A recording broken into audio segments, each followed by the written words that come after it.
जिना की वजह से हमल ठहर गया तो डॉक्टर उस हमल को साकित कर सकता है या नहीं कर सकता, उसके लिए यह साकित करना जायज़ है या जायज़ नहीं है। बुनियादी तौर पे शरीयत के अंदर जिना जो है इसकी बड़ी सख्त वईद आई है और बड़ा मजमूम अमल है, और ये शरीयत के अंदर, इस्लाम के अंदर हराम फेल है, इससे बचना चाहिए हद्दुल इम्कान। अगर जिना की वजह से हमल ठहर जाए और हमल ठहरने के बाद अगर हमल के अंदर जान न पड़ी हो, यानी वो 4 माह से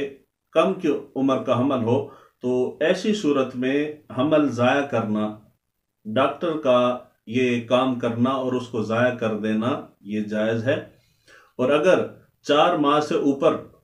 हमल की उम्र हो गई है और हमल के अंदर जान पड़ गई है, तो ऐसी सूरत में उसको ज़ाया करना जो करवा रहा है उसके लिए भी जायज़ नहीं, यानी डबल गुनाह हो गया। एक तो उसने जिना किया, ये भी गुनाह है, तो 4 माह के बाद जो वो हमल ज़ाया करवा रहा है, ये हमल ज़ाया करवाना 4 माह की उम्र में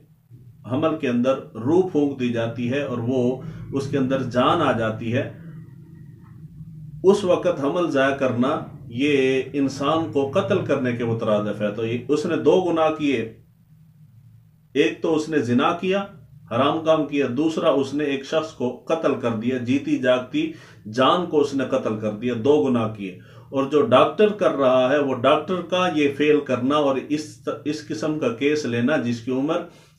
4 माह से ज्यादा हो चुकी हो, डॉक्टर के लिए भी जायज नहीं है, डॉक्टर के लिए भी हराम है, क्योंकि वो एक जान को कत्ल करने का सबब बन रहा है और उससे हासिल होने वाली आमदन जो है, जो पैसा वो फीस लेगा, वो भी उसके लिए जायज नहीं है। इन सारी सूरतों से बचना चाहिए।